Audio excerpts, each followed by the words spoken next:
prompt itself can generate from design to code in such a level. It's not everything is perfect, but it's like 95%. So you have this prompt. There is no skill.mg file. There is no markdown file, and it can pretty accurately nail, and it's really just the prompt. And this is the point of having the design machine readable and not like a screenshot.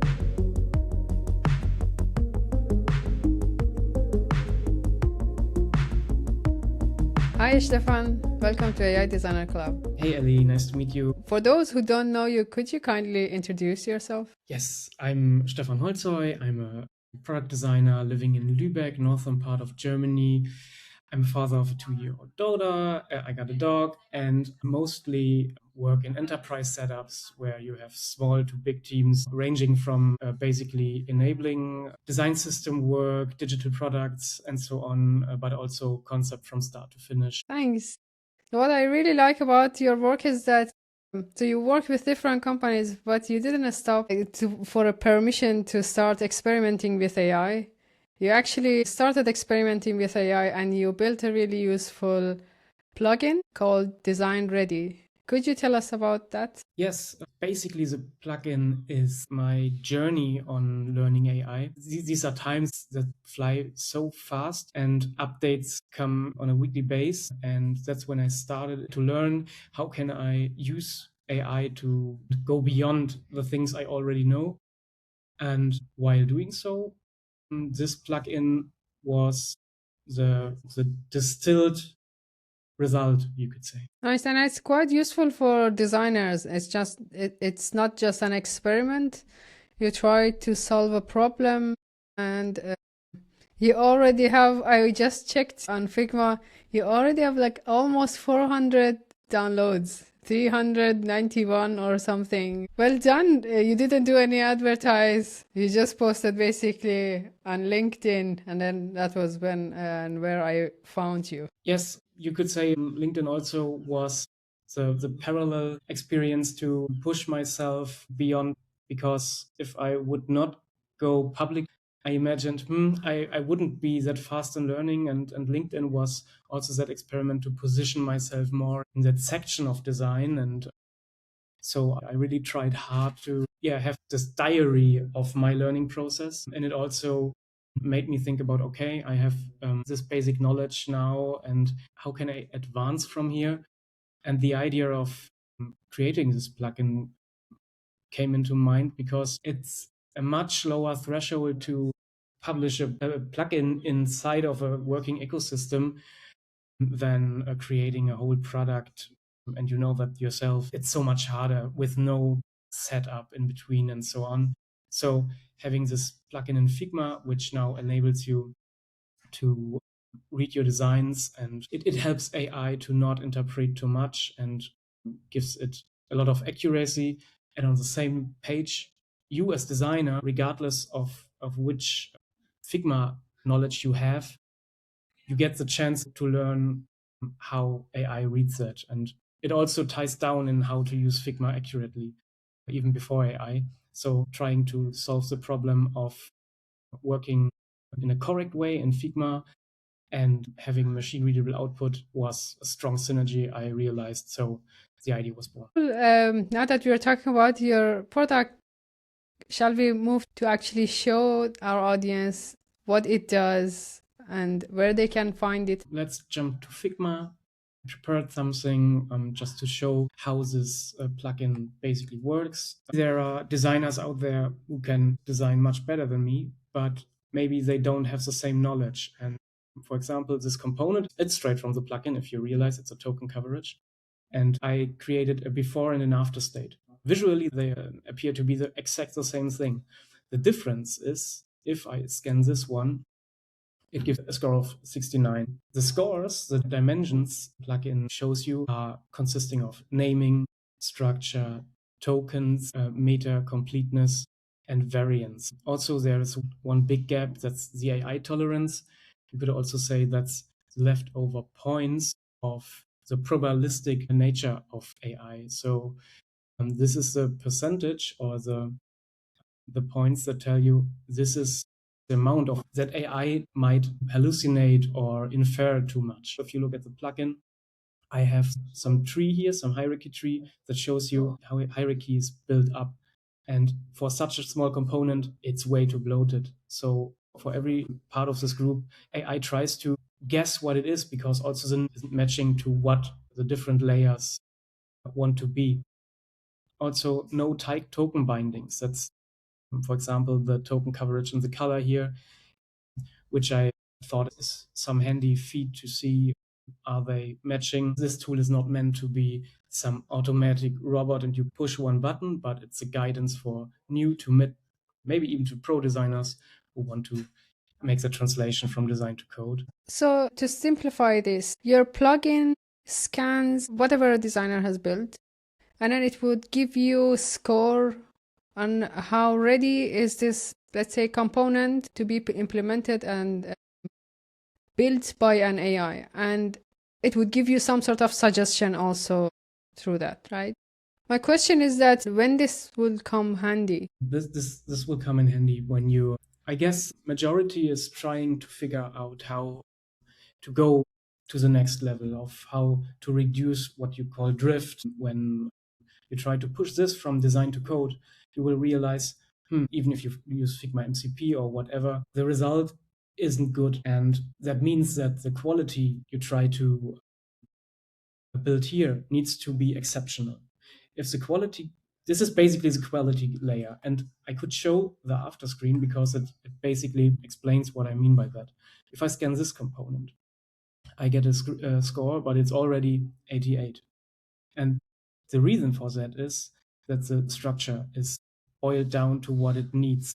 Every naming has a reasoning, for example, header, title, ratio. It explains the AI instead of letting it guessing what it is. This tool also enables you to work better not only with this prompt. The prompt is basically just a gimmick. The real power here is Figma Make, Figma MCP. Everything will give you extremely better results if you follow these rules. Also, what I should mention is you can connect the design system and rescan, and then it shows you which things are connected, and even the score gets better. And AI has a lot more information to work with and needs less inferring or hallucinating, whatever you call it. The alternative to this plugin will be the MCP, but then MCP would not give you the scores, or it doesn't scan, it will give you practical points to enhance, right? Yes. Also, the whole process, MCP won't cover the process before of preparing all your components in the way I just showed you or tried to explain about. This is knowledge a human needs to have, right? Of course, we might enter, or some people already did that, probably, I don't know, that you go the other route and you start in code and push it to design. That most of the time, this means that this structure I try to create manually is already there, because for like plugins like Fix CLI or Figma MCP, they already work in that way. So that's one possibility to go about this too. But the knowledge is also very useful if you try to nail things and have control and go the route towards contextual engineering and surpassing vibe coding or vibe design or whatever you call it, because vibing is guessing. And I'm really a practitioner who tries to go that control route. Yeah. That would take us to another part of conversation that I wanted to have with you. How did you build this plugin? Did you know what would be your process when you started? The process I used here is half messy and half really what I wanted. The first half is the messy part. You need to know the different ins and outs of using AI. Basically asking Claude everything I didn't understand. As I would phrase it, asking dumb and naive questions to the point it gets a joke itself, because you are really trying to understand what AI is doing. I didn't know what drift means in that world when I started out. I didn't know what I don't know, probabilistic in that context would even mean, and so on. And when I started out, I had the feeling, okay, Flexbox auto layout, there is something I can follow, but the whole dimensions of the score, for example, I really researched every aspect of it, tried to understand how the weighting should be, for example. And only when I really understood what Claude, in my case, was doing, I moved on to the next phase. And at the beginning, for example, this plugin was just the score and the prompt. And I thought, well, there could be something more to discover. And the last half, the controlled one, was when I learned, hey, you should do reviews, you should do retros for the Claude session you have. And there is this context window. It's pretty much bloated with 50-60%, and the results will go down. So you have to understand the context in which Claude acts on, and also knowing iteratively how to use AI and what you should do is something that you can only get when you try it out and explore. And there is no handbook, basically. I went through that rabbit hole and downloading every cheat sheet. There are so many frameworks, and you should do how do the superpowers and so on. Spoiler, I didn't use any of that. I basically used the vanilla version of Claude Code in my terminal. The one differentiation I think even now most people sleep on is using skills, because in a Claude setup, using skills for repeatable tasks, even if it's a GitHub guard, so you don't mess up in your own file system or the design system, and how to use it, you can live in that skill going towards code or going towards design and knowing how Figma works and so on. If you know how to use skills in a Claude Code setup, it sets you apart from a lot of people who don't. And the beauty of it is that if someone doesn't know how to work with it and they just learned, they just heard about the skills, they can basically ask Claude to explain it to them, or their AI to explain it to them. Since it's quite useful, it feels that it's quite hard to also achieve. But then the fact is that it's very simple and it doesn't take that much time even. You learn about it and then in 15 minutes you have something that you can use. Of course, depending on the type of a skill that you're setting up and where you want to use it. Totally. And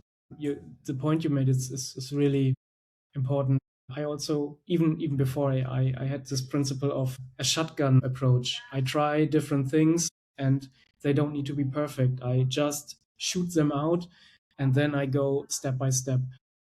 And the first half might be exactly that, just asking AI, for example, hey, I need a storybook. Do you know how to set that up? When you don't have that in-depth knowledge on how to set up a DNS server, you're basically asking a friend, right? Now I have this friend always with me, and he's not that expensive, to be honest, even nowadays. And you need like 1 hour to set up all of this stuff. Yeah, I also worked on one of the major products that I worked on, Vibeland.dev. I had no idea how to. Actually, this came up from the fact that I didn't have any knowledge around building a product like this big product all by myself. And I didn't know how much capability AI has. So I started by basically asking the way that you're explaining, like asking question and like finding different ways that I could build a holistic product. For example, like how to connect to Vercel, even how to set the domain. All of these I asked AI. And of course, at some point you would need somebody who is more experienced to help you to polish everything, especially if you're counting on like users to sign up, for example, on your product. That's a bit different story, but nothing is somehow impossible with AI right now. It sounds too good, but that's true. Yeah, I totally feel what you mean with you need someone more experienced at some point of time. With this plugin, I made it a little bit hardcore on myself because I really went through this all alone, even the process of bringing it to the Figma community. And there were some times where I thought, this feedback from this dev from Figma, how would I go on about this? And I really had the advantage of really knowing what I built here with the setup of asking these questions and literally having this extract. It's not a complicated plugin. And I already knew how I would fix these. I went through like 2 rounds, I guess. And I was surprised myself when in the third round it got published, because I thought maybe I have overseen something or I broke something, because even with all that knowledge, I wasn't too sure if it goes live. Maybe that's even part of the magic. And so I was really happy when it went through. I have another question about your plugin. So your plugin makes the design machine readable and then increase the accuracy of built by AI. My question is that, does it have any effect on token usage? Yeah, that's a good question. So having this prompt, which is a pretty accurate representation of the cost. So if we look here, this component would cost roughly 1 to 2K tokens. And that may be it. Of course, you have that added cost factor of skills implemented and so on. But in comparison, if you use Figma MCP, all the context in the MCP is loaded completely when you would push it from this side to the other. Also, other skills you might use, also your own context of the Claude project, and all this adds. So it's not far-fetched to say that using MCP, even with an optimized component, might be 2 to 3 times more expensive than having the direct prompt with its structure in Claude directly. I think these tokens become quite like, they're very hidden. Some people talk about token usage and how to optimize it, how to optimize like the way they work to cut costs, but it's very hidden and it's easy to miss. And some shiny tools and products that would use so much token would also somehow hide this token usage even further. You have to be aware, since we are going to use AI. I hope that we will never stop using AI. And if that's the case, then we have to also be aware. I also talk about in my social platform, I talk about local LLMs. That could also cut costs.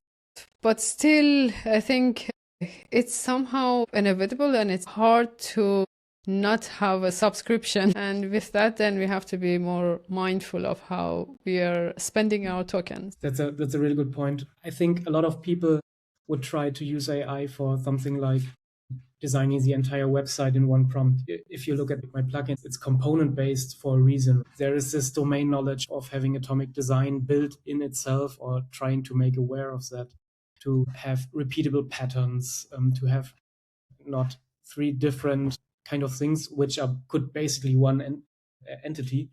And this is the reason token cost efficiency might be a real important thing to chase, because this component here is like 1 to 2K at the other cost factors, and you easily make it 3K, different variants, maybe 4K, and this is just one component of a huge set.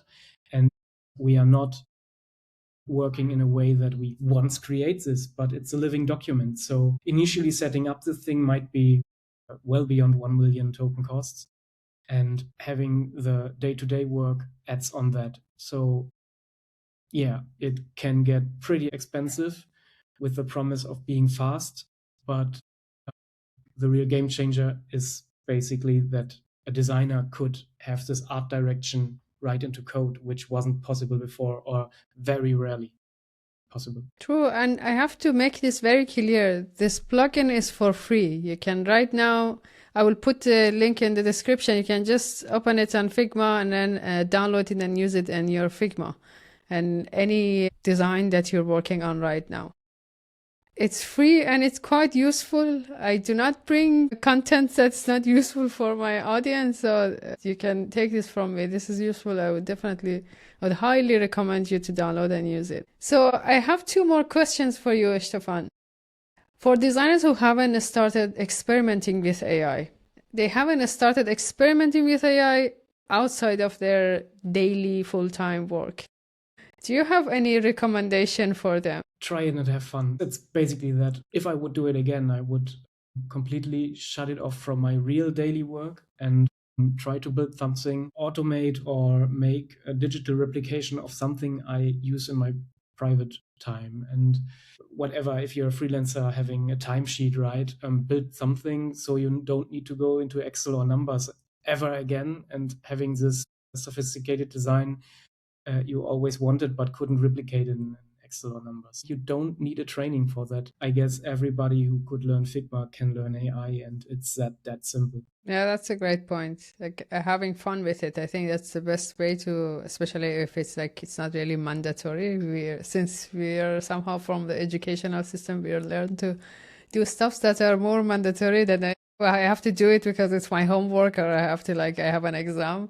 This is more fun. If you start somehow playing with it, then you would get the point. And the very last question, what's the state of product design in 12 months from now, in your opinion? If I had a wish, I would like to enlarge the pipeline of product designers nowadays, and being able, like I said, to have some way of art directing, not only in Figma, not only looking at screens and pixels, but having this nice connections to devs in a sense of, we don't look at Figma, we look at Storybook, another component by a library or a real website.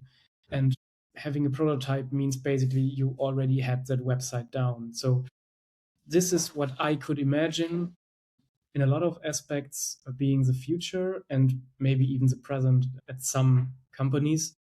But also I realize that if you're in an enterprise setup like me, you see that the time is a different meaning there, and decisions need a lot of time. So I guess it might not be that in 12 months, but that's my wish.